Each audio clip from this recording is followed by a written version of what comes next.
And now to today's program. As I mentioned earlier, January is City Club's month for taking stock and for looking ahead. Today we've asked three fine and learned Oregonians to join us in the risky business of forecasting our economy for the coming year. This is precarious stuff.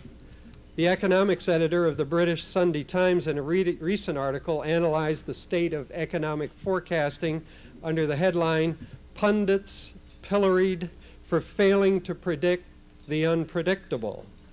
30 years ago, he wrote economic forecasting was an obscure backwater. Economists' predictions were treated with liberal amounts of salt, and there was nothing like the present emphasis on forecasts. Today, the pressure is on to produce highly detailed and accurate economic forecasts on which to base all kinds of personal and corporate decisions. In part, this pressure is self-created, says the British writer, blaming American economists, who he sees often attached to Wall Street investment banks, writing regularly in newspapers and magazines and popping up on television screens. He also cites the new technology, which, quote, he says, has enabled economists to build elaborate computer models of the economy, churning out numbers of dubious precision, unquote. After citing several horror stories of forecasts gone awry, the writer concludes that forecasting, as his headline said, suffers, quote, because economists attempt to predict the unpredictable. Is that true? Perhaps we'll get a slant on that today. I cite the source not to make our guests today less comfortable, but perhaps to sharpen the challenge. More than ready to accept the challenge of looking ahead at Oregon's economy are the members of our panel, Paul Warner, who is seated next to Alan Brickley to the far right, Ed Whitelaw next to him, and Rebecca Marshall to my immediate right. Paul Warner is the Oregon State economist, serving in that capacity for the past 5 years. He's responsible for developing and disseminating quarterly forecasts for the state economy and estimating general fund revenue for the state. These forecasts are used to develop both the governor's budget presented before the legislature convenes and the approved budget of the legislature. He holds a doctorate in economics from Washington State University and is a regular contributor to national economics, business, and tax journals. Ed Whitelaw is the founder and president of Echo Northwest, an economics consulting firm home-based in Eugene. He's been a professor of economics at the University of Oregon for more than 25 years. Ed specializes in urban and regional economics and the economic consequences of policy decisions. He's a member of the Oregon Progress Board and has served to several Oregon governors as economic advisor. He holds his doctorate in economics from the Massachusetts Institute of Technology. Rebecca Marshall Chow is president and owner of Regional Financial Advisors, an independent advisory firm based in Portland since 1989. She's involved in the development of major government capital project finance plans and in managing municipal financings, including the Portland and Bellevue Convention Centers, the city portion of the Blazer Arena project, and the refinance of the Beverly Hills Civic Center. Her past professional experience includes stints with First Interstate Bank, Shearson Lehman Brothers, and E.F. Hutton. Both Rebecca and Ed are City Club members. Please join me in welcoming this distinguished panel to the Portland City Club.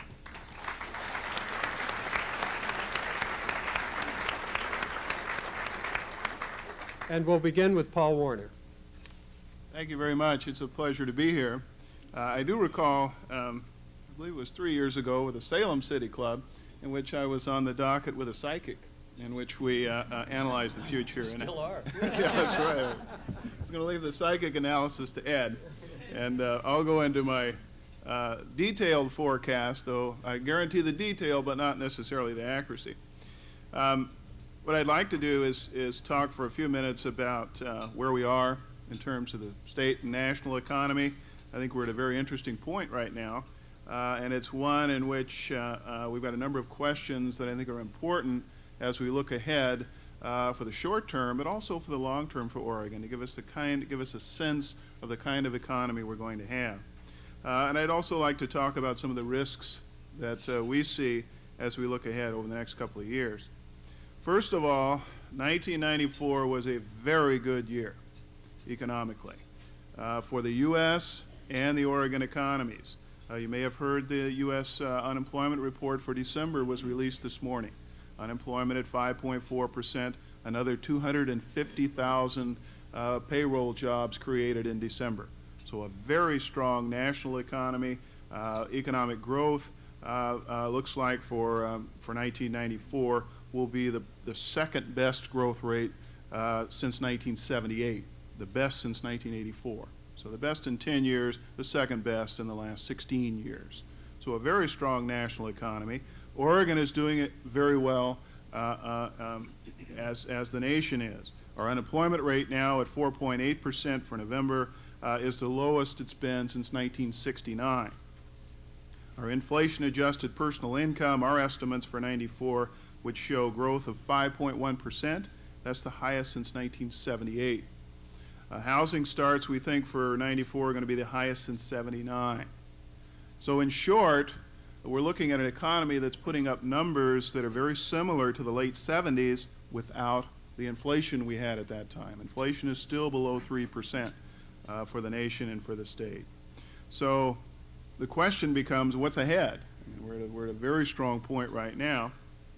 Well, the outlook, I think, clearly calls for weaker growth than what we saw in 94. 94 is going to be a cyclical peak in terms of rates of growth. We're pretty confident that the series of interest rate increases, which began in February and have intensified, will have a slowing effect on the national and state economies. For Oregon, construction, which has been a major sector driving the state, we think job growth was about 12.7% in 94. That will slow to 7% in 95 and down to about 1.7% in 96. Some of the manufacturing industries that have clearly benefited from a capital spending boom and the strong national economy, like transportation equipment, heavy truck production is a good example, metals production, those industries will slow as interest rates act to slow the national economy, reduce the growth rate of capital spending. For Oregon, our slowdown is going to be further complicated by our expectation of a return to losses in the timber industry. We actually had a brief respite over the last year with some gains in timber jobs, primarily because of the strong national housing market. We think those are over. We think the industry is going to begin declining again. Our estimate is that lumber and wood products jobs will drop by about 3,200 in 95 and about a further 2,500 in 96. We anticipate that the federal timber harvest for 96 will be about 400 million board feet. That's less than a tenth of what it was in 1988. So the timber industry is clearly already has contracted significantly and will continue to contract. However, Oregon is continuing to do better than the national average, and we think that pattern is going to be in place through the rest of the decade. The nation's going to slow, Oregon's going to slow, but in terms of jobs and income growth, Oregon's probably going to do better than the rest of the country. Three main reasons for that. One is the high technology expansion. We think that the high-tech sector has developed a critical mass, particularly in Washington County, where it's feeding on itself, creating a clustering effect. Suppliers are locating here, the skilled labor pool is here, and we're seeing some major plant expansions, with Intel being the most obvious one. We think that Japan is going to come back, and that will help Oregon's exports. Japan is our largest export market. We also anticipate that in-migration will continue. Particularly from California. We do expect some slowing as California's economy recovers a bit, but in-migration will continue to be an important force, and that will put a floor under any declines we see in the construction sector. In terms of numbers, our job growth for 94 was about 40,000. We think it'll slow down to about 35,000 this year and about 28,000 next year. Several issues I'll mention in closing. The first is, I think, a major concern that most economists share at this point is that the Federal Reserve, when they've raised interest rates, has often done too much too soon, or excuse me, too much too late. We know they're not doing too much, or not stepping in too late this time, because they've raised interest rates before inflation even became an issue, really. We still have moderate inflation, yet they've raised interest rates considerably. What we don't know is, have they done too much? Interest rate impacts take about a year to be felt in the economy. So there's a very real risk that when we do those interest rates effects begin to bite, that we'll see more than a slowing, we'll see an outright decline. It's oftentimes how recessions develop. A second point is the California economy. In the past, we had very good statistical relationships with California. If California did well, we did well. If California did poorly, we did poorly. Now, California's done extremely poorly, yet we've done well. And in fact, the mountain states have done even better than us in percentage terms, because we've all benefited from an out-migration of labor and capital from California. Well, what happens if that slows down? Are we now more dependent on that than we have been in the past? What if California surprises people and does better than we expect? Is that good or bad for us? Clearly, dynamics now are different than they used to be. A final point that we think is a very important one for the long-term growth of the state, long-term standard of living, that's what I call the wage gap. Back in 1979, Oregon's wages were very close to the national average. By 1988, they were about 87% of the national average. The nation didn't do so well in the 80s either, and we lost considerable ground relative to the country. So the issue is, will we be able to narrow that gap? What are the causes of that gap? We have narrowed it to some extent over the last couple of years, but that is the key to raising our per capita income back to the national average, would be gains in wages relative to other states. Our view right now is that we're probably not going to gain all that ground, certainly not by the end of this decade. Dan, I'll turn it over to you. Ed? Thanks. Let me take a slightly different tack rather than go through the detail. I want to talk about two mechanisms that I think are operating on Oregon's economy. And they are two, I mean, when I start thinking about these figures and sort of trying to shift from the long run to the, or from the short run to the long run, or from cycle to trend or the like, I try to keep in mind sort of some of the underlying causes of these changes. There are two mechanisms I always think about a little bit, and they seem to be undergoing a fundamental change. The first is a mechanism that operates on every state or regional economy. You can sort of think about it as the labor market operating. That on the one hand, there are increases in demand for laborers, jobs are created, exports, we export goods, we invest, we construct, and so on. And all of those activities increases the demand for labor. And so workers come in, they bring their families, and we get growth in population. There's another mechanism that is always operating. It's on the supply side. That's the immigration that's coming into a state. Those two mechanisms operate in every state in the country, every region. In Oregon, in contrast to many others, the supply side, the immigration side, has played a relatively stronger role than the demand side, especially over the last, say, 10 years. That has a number of implications. I mean, there's some obvious implications on wages. But that mechanism is now, I think, beginning to change some, because many of the firms who took advantage of, one might even say exploit, took advantage of that increase in supply of labor, talented folks coming in, looking for a job, or creating their own businesses, many of those businesses are now thriving. And as they do, they are starting to increase the demand relative to that supply. That may help explain a little bit of this increase in per capita demand or wages that Paul has been talking about. I expect that while both of those mechanisms will remain very strong through the rest of this decade, that we will see more and more of that demand side phenomenon. And there are a number of implications for growth management, solitude, wages, housing prices, and so on. But rather than get into them, let me set that mechanism aside and deal with the next one. And again, Paul addressed some of this. There's California. Again, you can talk about it as a analysis of the labor market. When California's economy is growing, generates the demands for Oregon products, same thing could be said of Washington's economy, and the demand side of Oregon's labor market grows. So we attract in more workers, they bring their families, and so on.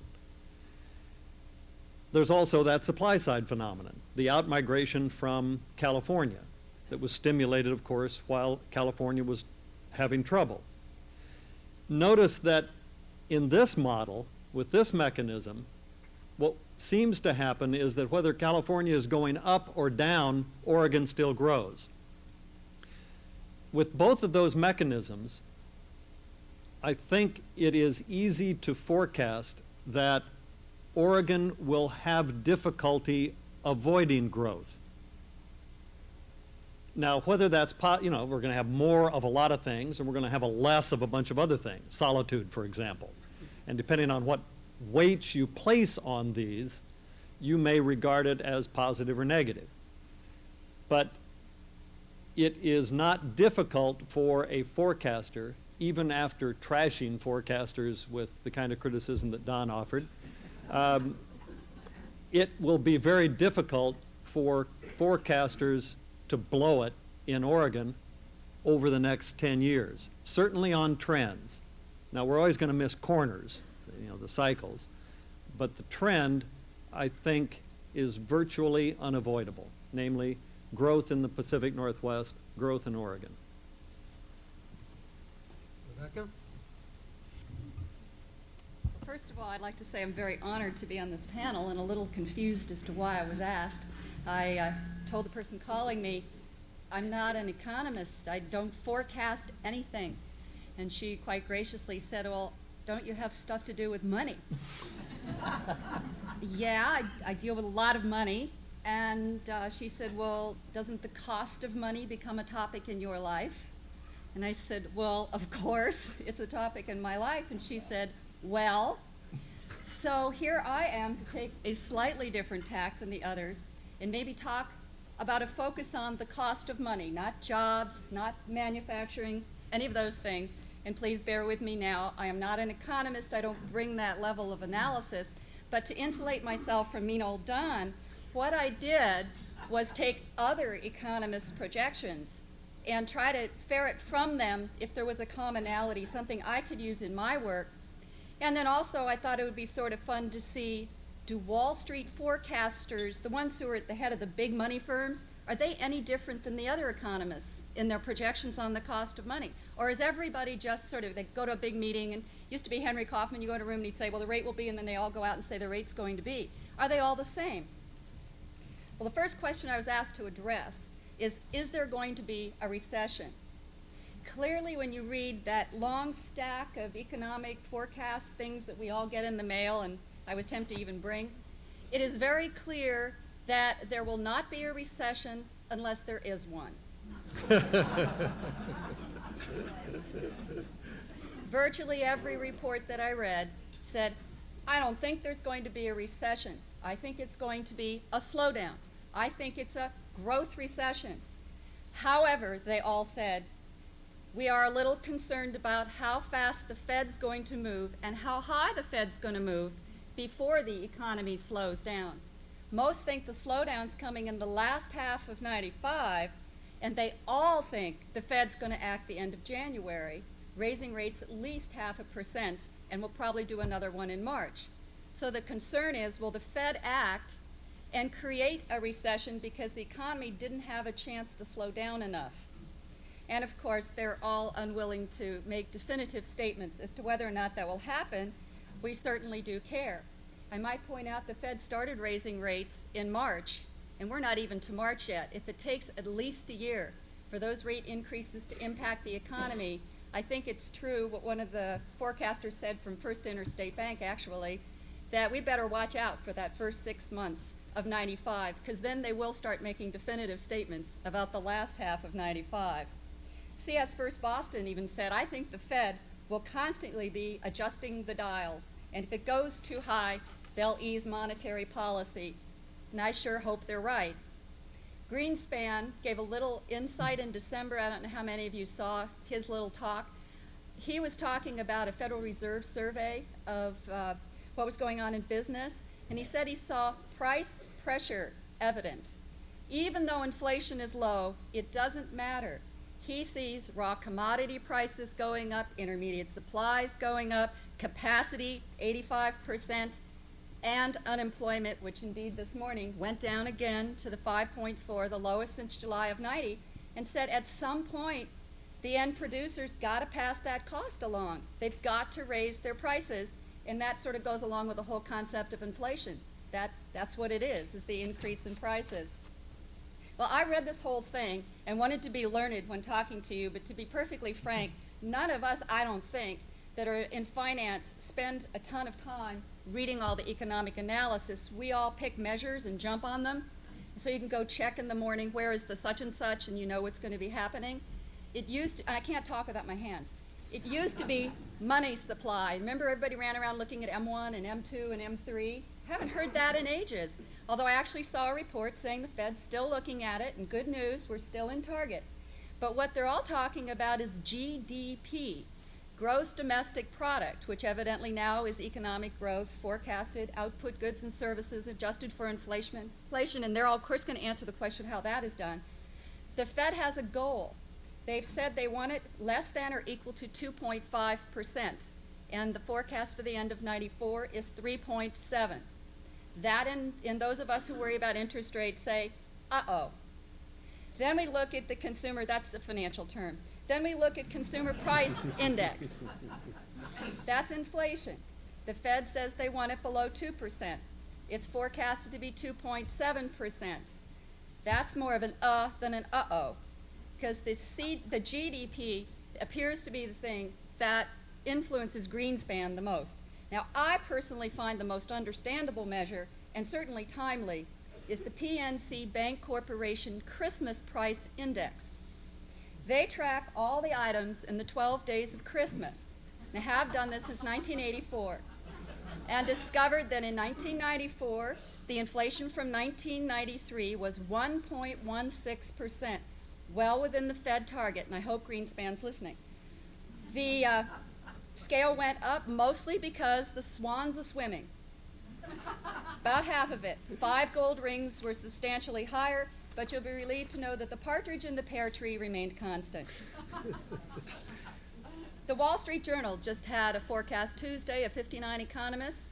So I looked at that, and then I looked at about 9 Wall Street major firms, not to be named, but incidentally, thank you everybody in the audience that represents them, because I called around and got a lot of help. And I just want to say that that folks were wonderful about helping me prepare this, not knowing what the result was going to be. I looked at the average for the 59 economists. This is like all over types of institutions. And they thought short term would go up about 3/4 of a point, and the long term would actually drop about 1/4 of a point by the end of 95. But the question I wanted to answer, does Wall Street, the guys who advise on money, you know, where it really matters and you lose money if you're wrong, not that what economists do doesn't matter, but it has a real impact coming back up from the troops. Interesting. The Wall Street guys were much more conservative. They think the short term is going to be up 1.5% by the end of 95, and the long term would be up by 0.5%. I also did some other analysis, but somebody can ask the question if they want the rest of the comparisons, because I must comment on comments about California. We've heard about in-migration. We have heard about supply-demand. Well, there is one other thing that they've done for us, and that's reminded us of old adages. In Orange County, California, now fondly known in financial circles as Lemon County, those who wonder, Robert Citron is the now retired county treasurer. The other half laugh. We have learned that for the last 10 years, their investment pool earned 9.21%. For the 186 other municipalities, including themselves, that were invested, while the state pool averaged 4.7%. He had a portfolio of $7.5 billion. He borrowed and leveraged it up to $20 billion. This is not news to most of you. I'm sure you're following it. And then by using the magic of derivatives and mostly this leveraging, he managed to lose $2 billion. It's very interesting to sort of follow a little history here. First of all, he used a very interesting investment technique. He borrowed money at low rates to invest at higher rates longer term. Some of you can just sort of ponder what kind of problem you run into if you invest for 5 years and borrow, let's say, for 3 months and rates start to rise. In 1991, a county audit said, you have problems with your investment policy. In September of '93, he told the Board of Supervisors that for the rest of the decade, rates would never rise. In October of '93, he told Goldman Sachs, who said, but you don't have a plan for rising interest rates for your portfolio. I suggest you not seek doing business with the County of Orange government, he said. And in April of '94, when interviewed by the bond buyer, he said, we are no Johnny-come-latelys. We know what we are doing. And of course, by then the Fed had already raised the rates twice. What is the lesson? To remind officials that high investment earnings are not always good news, and that high return is often associated with higher risk. And maybe to emphasize this point, we need a sequel to the movie Wall Street, which we consider to be the Orange County, the movie, perhaps with Michael Douglas as Citron. This is not much impact to Oregon, frankly. There's been a lot of talk about what it might do. The biggest impact is, again, cost of money questions. If they default on debt, of course, there would be an upward increase in interest rates for a while investors are concerned. Would they also have defaults on the debt that they've invested in? But Oregon generally does not invest in these kinds of things like derivatives and has policies to prevent it. Oregon is also investing very heavily in its own infrastructure. I was asked to talk about Oregon economy. It seems a little superfluous because you've already heard quite a bit. But one thing that wasn't mentioned was in 1994, all the various municipalities that you live in, not just Portland, but a great deal in this area, the metro region, and then of course around the state, issued over $1.6 billion in new municipal bonds. 18% of that was refunding. The rest of it was for new infrastructure facilities. And this is of interest because that's also a cost to all of us, a support to our economy, and also something that we repay from our taxes and our fees and charges. And so my last point, which may seem to drift from economic forecasting, but I think relates very much to the cost of money, is that when issuing $1.6 billion in bonds, investors take a look at Oregon and they try to evaluate what's the risk here. How good are we in terms of our economy and how we run our things? And I'd like to say that as we have initiative petitions coming to the ballot that create the impression that we're not going to be able to repay our debt, or more importantly, we're going to completely restructure our economic and financial systems, that's a little scary to Wall Street. And this last fall, Measure 20 had a great deal more impact than I think most people are aware. I'm not even sure how many people read the whole thing. It was fairly long. I served on the City Club committee studying it, and we definitely read it. It also had an impact, though, on the issuance of debt. One issuer in particular with a large bond issue was refused an upgrade on their bonds for one and only one reason. They completely qualified in all categories, but the rating agency said, Measure 20, if that passes, the economy of Oregon will collapse. We cannot upgrade. That was worth about $1.3 million. The billion keeps popping out nowadays. $1.3 million in taxes that should not have to be paid. And if there was a penalty, and let's say about half of what was issued, Oregonians would be paying around $12 million more in taxes and fees than they ought to. So maybe this is one thing that Oregon can do to improve its economy and lower its cost of money, is to try to get a bit of handle on what the initiative petition process is and what actually gets on the ballot for the world to see.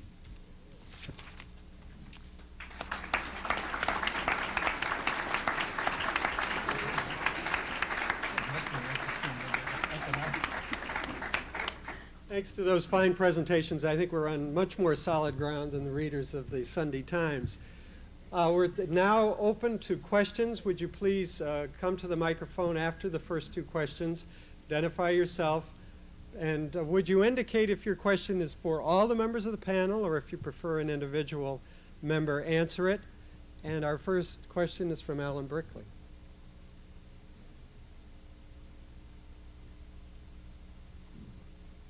Thank you. Anybody who would like to answer it would be fine. And the question is, with the growth of high-tech industries, are we exchanging one cyclical industry, that is timber, for another, and what does that bode for the future? I'll take a stab at it. Ed may want to comment on that too. I think that it is important to recognize that timber is playing a very important role as far as structurally changing our high tech is. And if it wasn't for the development of high tech, clearly the state economy would not be doing nearly as well as it is now. But it's not going to be something that's going to be going up forever. I think the experience Intel had with the Pentium chip is an indicator. Don't forget our largest high-tech firm 10 years ago was Tektronix. And they're about a third of the size they are now. And I remember in the late 80s that New England was going to be the high-tech center of the country. And yet that economy virtually collapsed in the late 80s. So I think a series of things can happen with high-tech. One is we're going to have technological change and investments, but your region may be dependent on a particular company that for mistakes or whatever reason doesn't do well. Or secondly, you may be in a particular segment. I mean, high tech is pretty broadly defined, and it may be that you're in a different segment that is doing well, that you may be in a segment that's losing share, such as the New England example. So I think the factors that influence high tech are going to be quite different than those that influence timber. It used to be it was pretty easy to predict the economy in Oregon, focusing on the timber industry and the housing market and interest rates and so forth. I don't think those predictors are going to be nearly as reliable, but high tech is going to go through its own cycles, its own price wars, and I think it's important to recognize that there's going to be instability generated in that sector. Alan, I think the short answer to your question is no. By that I mean we are not replacing lumber and wood products with high tech. I think what we're doing is replacing lumber and wood products with a lot of stuff. And that's good news, as opposed to going from one volatile or cyclical industry. Paul's point on high tech, I mean, when you talk about high tech, I think frequently we're talking about high tech electronics, but high technology is pervading a lot of sectors in the national economy, and Oregon so far has been, for the most part, in many of its smaller sectors that you don't think of as high-tech sectors, is capturing the high-tech end of those. And that is also good news. So. Well, I'm venture something just because I was involved in the rating presentation for Washington County, and this exact question was asked: are you a little too dependent on high tech? I can't do as well as the county administrator, who did a brilliant job of responding, but talked quite a bit about high tech. You mean biotech? Do you mean chip? Do you mean robotics? Do you mean software? And went on for this long list of many diverse companies, and then also pointed out it's very hard to have a 2 or 3 person lumber operation. It's very easy to have small software firms, so it's growth in both small business as well as larger business. And then he made the statement that he believes quite strongly that Washington County will be one of 2 places in the entire world, leading the world in chip, I have to say this very properly, chip technology research and development. And that brings a great deal of other activity. So he also was pointing out very effectively that high tech is just too broad a word. I guess it's almost like saying, is there too much money in the financial system? I mean, they need to narrow it down just a touch. Andy Sloop, next question.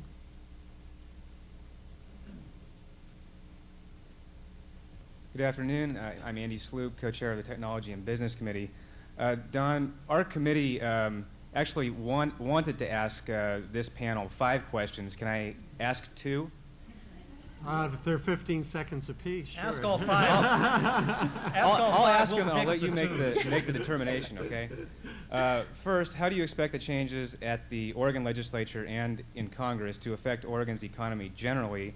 And in particular, how do you expect the new legislature and governor will respond to the widening income gap that Mr. Warner talked about in Oregon?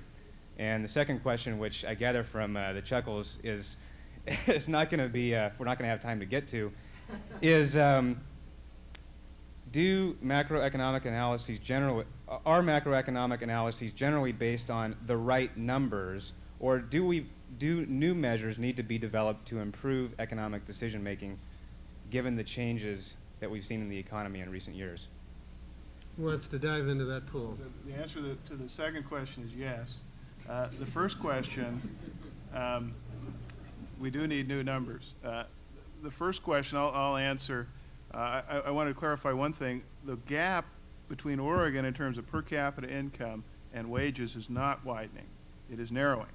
But the question is, will we rise to the top, or to the average again? We were at the average in the late 70s, and we lost so much ground in the early 80s that we're still about 7% below in per capita income, about 8% below in wages. So the gap is narrowing, but it's just not narrowing very fast, and we're still quite a ways behind.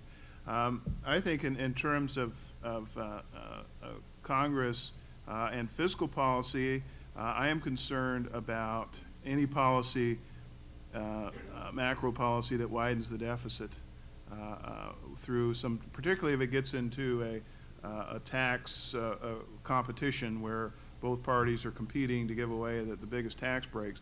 I don't think the time of a cyclical peak in the economy is a good time to have a tax break.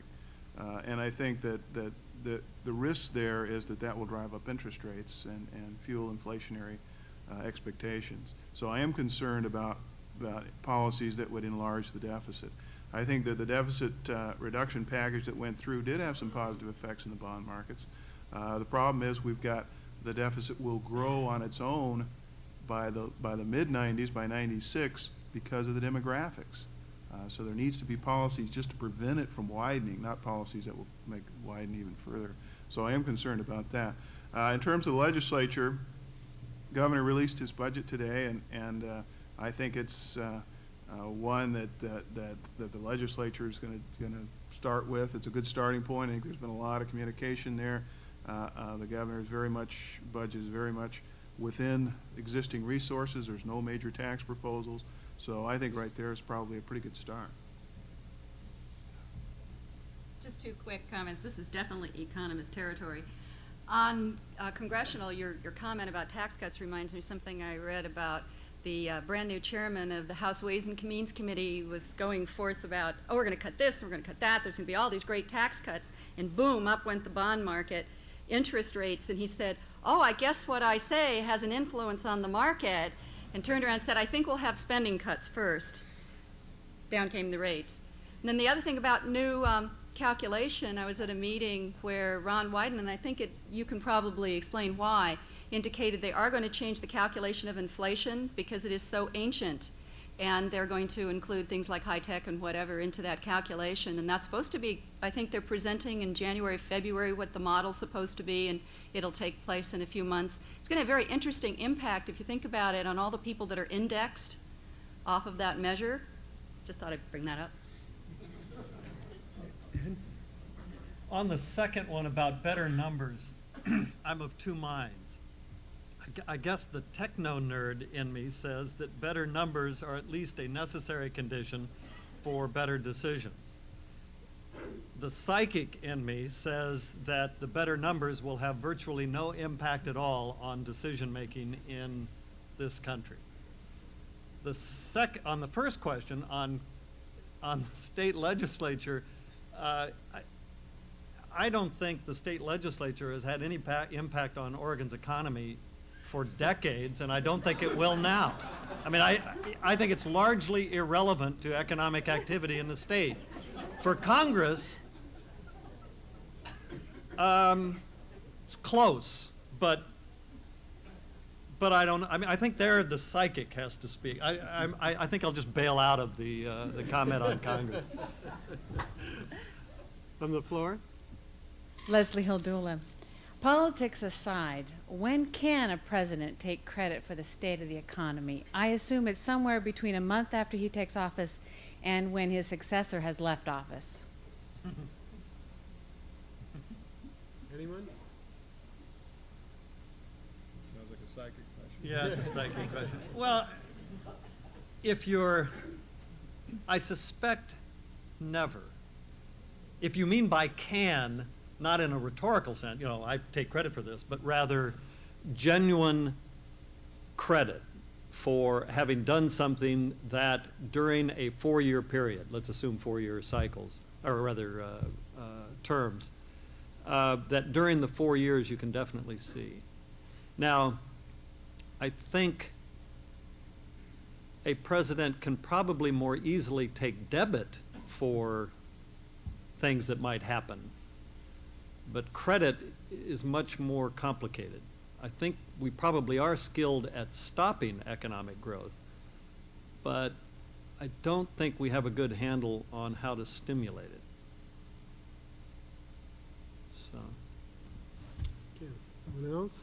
Another question?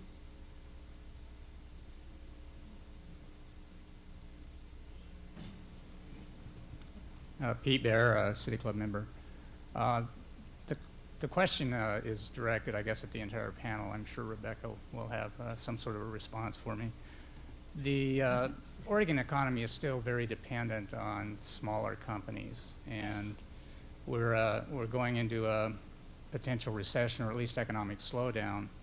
Their sources of capital typically are the joint venture capital area and initial public offerings. What do you see in that regard over the next year to 18 months?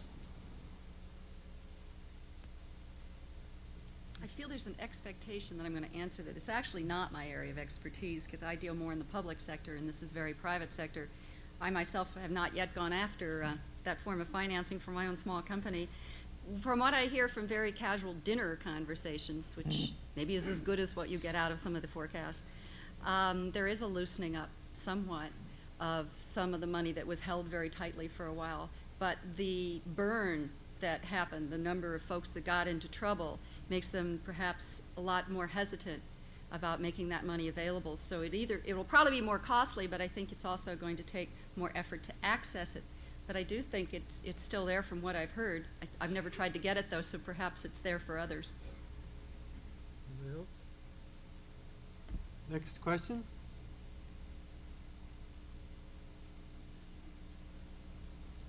Bob Wheel, member.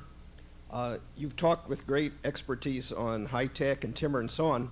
Would you move over into the field of power planning? What effect are the decisions of the Northwest Power Planning Council, Salmon? Are we still going to have low-cost power? Bonneville going to survive? What effect will all that have in Oregon? I know Ed has some views on this. I'll just talk about it in general in terms of our forecasting system. It clearly has added uncertainty for us. Obviously, you're looking at the potential for some fundamental changes, particularly with our resource industries. I think one of the key differences in the issue of the salmon and the Columbia in particular is much broader than the spotted owl or the issue in the forest. Because timber's affected agriculture, and agriculture has not been declining. Agriculture has been expanding in terms of output, and is a critical industry in the state. So there is some risk there, particularly to the east side, on adding transportation costs. And anything that ends up increasing energy costs in the region relative to other regions does pose some risk to our long-term growth. Our view is that over time, if it's managed properly, it's something that can be planned for and factored in to long-term growth.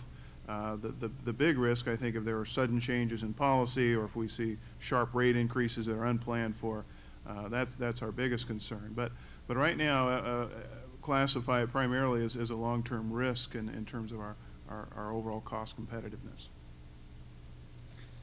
I guess the only comment on power costs in the Northwest, it's awful hard to keep a straight face in other regions of the country when the Northwest talks about the rate increases that we're going to encounter as serious risks to our economic growth.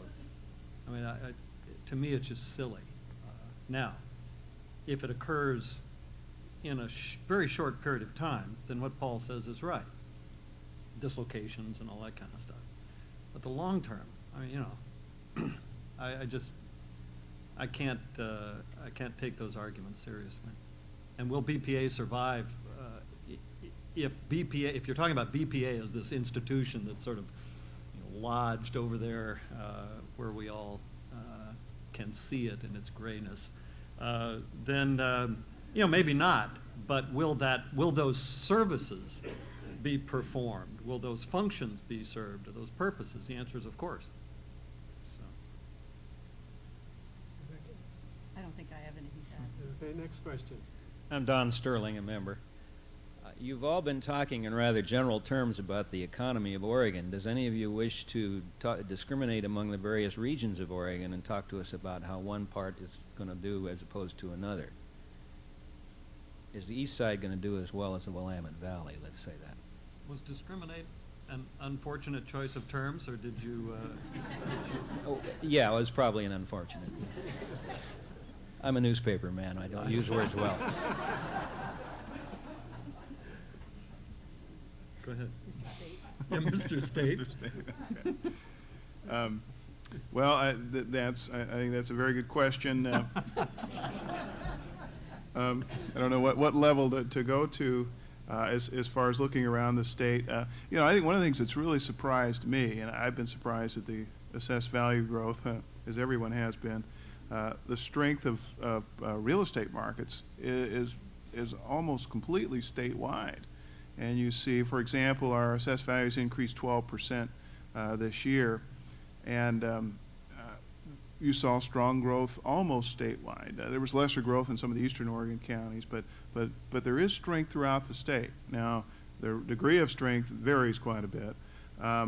We did see some relative weakness here in the metropolitan area about a year ago. Now, over the past year, metro areas carrying the state, particularly Washington County, doing very well, very low unemployment rates, so Washington County is under 4%. Lane County is doing quite well now, too, with low unemployment rates and showing some growth there. The coast has done particularly well. We look at strength in Curry County, especially as our retirement center, a quintessential retirement center. A lot of real estate money going into the coastal area. Southern Oregon has higher rates of unemployment, still has problems in terms of the timber industry, but has significant in-migration, significant construction going on there. Of course, Central Oregon, in percentage terms, has shown the fastest population growth, with not only Deschutes County, but into Crook and Jefferson counties as well. The other area that's doing fairly well is in the Ontario area, because they have some linkages with the Boise economy, which is one of the strongest in the nation. I think probably the biggest weakness you tend to see is in some of the eastern Oregon counties that are sparsely populated. We are seeing some impact from timber harvest reductions there. There's been a lag effect on the east side because there was a lot of salvage operations going on. And now we're starting to see most of the timber impacts we've seen over the last 6 months have been on the east side. The other area where you do see higher rates of unemployment, traditionally have, of course, is in Douglas County. But even there, we've seen property value growth, we've seen population growth. So the timber impacts have not been as severe there as we feared. Just a quick point on, I guess 2 quick points. One is, I think we will see more employment and population in every county in the state over the next decade. Now, whether that's good or bad, again, is a separate issue. The second point, though, is, so what do we do about it if that's not the case? And the increments of growth in the I-5 corridor, and especially in the metro region, that we either fear or look forward to or will have to cope with, that increment of growth, the extra 100,000 or 500,000 or however many it's going to be over whatever period of time, is not available to the other regions. That is to say, if we somehow were to try to stop it or divert it, it would appear elsewhere along I-5, in Seattle or San Francisco or whatever. It doesn't pop up in eastern Oregon. It's like a big waterbed up and down I-5, and the boards are right along the Cascades, maybe Bend, but I mean, aside from that, that's about it. You push down in Portland, or you push down in Eugene and Medford, and it pops up elsewhere in I-5. So it's almost an idle observation to discuss redressing the apparent imbalance. Next question? Gretchen Kafori, City Club member. What about the imbalance between the, simply put, rich and the poor in the state? I mean, this, as a government person, obviously impacts the requirements and demands on our resources, but it seems to me that the trends, though the unemployment is terrific and there's lots of growth, it seems that we're getting into, in the division between a service economy and a wealthier executive type professional level economy, that gap is in fact widening, and I would be curious what kinds of trends you see in the next decade or few years in that arena. Well, we have a chart, I think that looks at that. It's in the governor's budget on the employment department's estimates by occupational category. What are going to be the fastest growing occupations in the remainder of the decade? And it does really emphasize your point that professional technical is the fastest, and that's the highest end of the scale in terms of wages. And near the bottom is retail and service. That's the other fast one. So you do have this rapid growth on the occupational scale at both tails. And I think you're seeing that nationwide too. And I think that is very much a concern. One of the manifestations of that is that the returns to education are increasing. So for an individual, the cost of not being educated is becoming increasingly high, whereas the cost of being educated is more and more rewarding. So if we have wide differences in education levels, then we're going to see even wider differences in wages than we've historically seen. And that's happening nationally as well as in Oregon. Yes. I think there was one Well, more. I just, Gretchen, just briefly, the one area I get discouraged about this economy and the national economy is on this issue.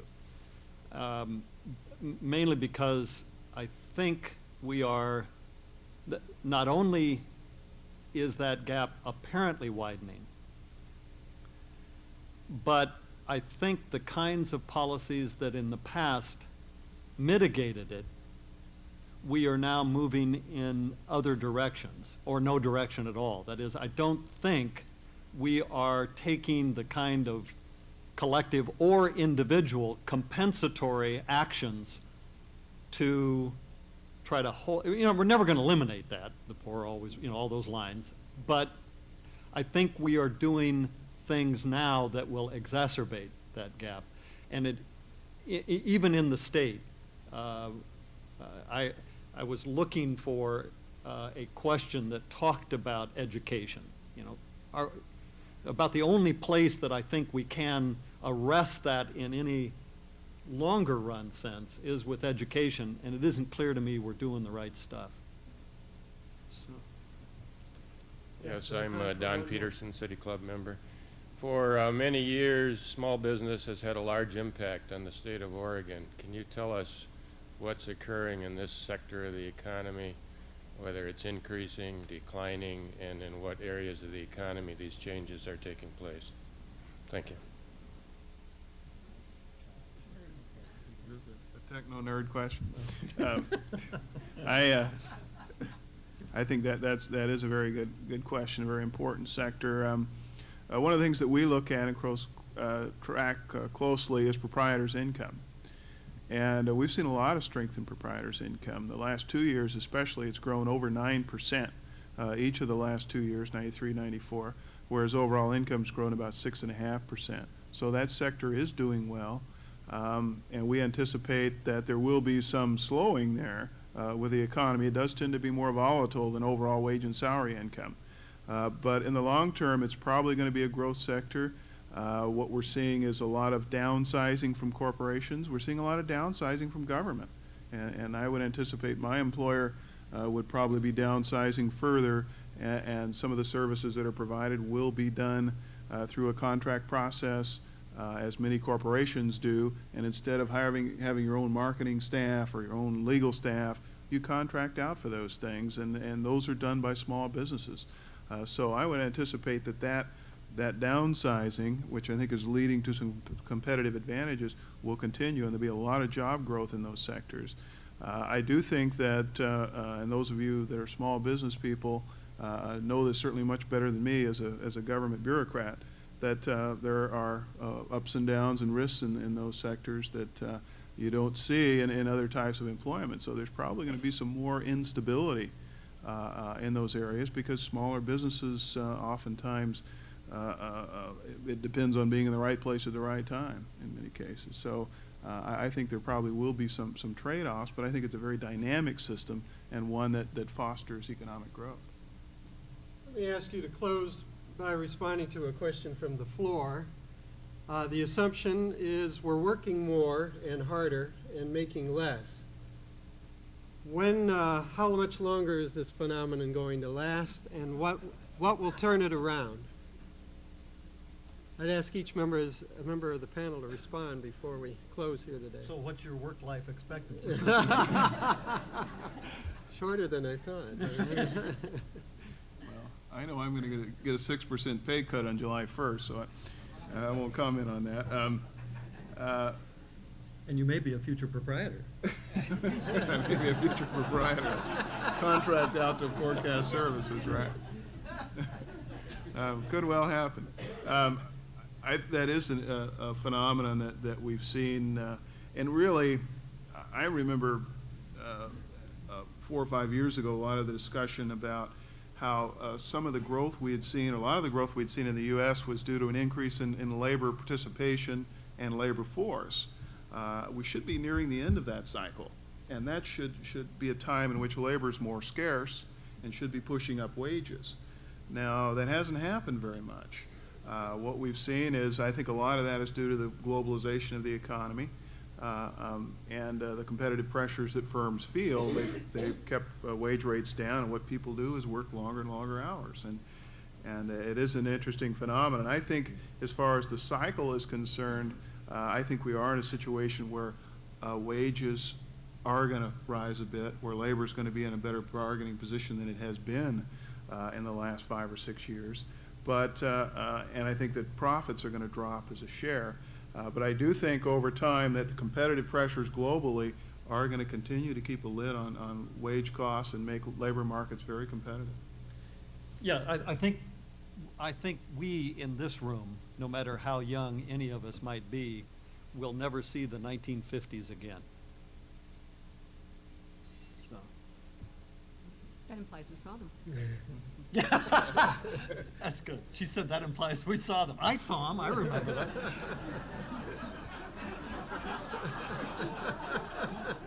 That's good. Rebecca, if that wasn't your parting shot, what is it? I don't want to be remembered for that. Well, as one who has a small business and pays wages, it also seems like you pay more than you used to. And so part of it may be that more of what you earn is being absorbed by the increasing cost of benefits and health care. Because I don't feel like I'm paying a whole lot less. I'm maintaining retirement and full service health care and a number of other benefits. So perhaps we're looking at what's being taken home and not so much as what's really eating up a fair bite of that wage. I don't know how to fix it. I'm not too encouraged after what's happened on health care to feel like that's going to turn around real soon. But I do think that's a factor in his question. Please join me in thanking this very astute group of forecasters.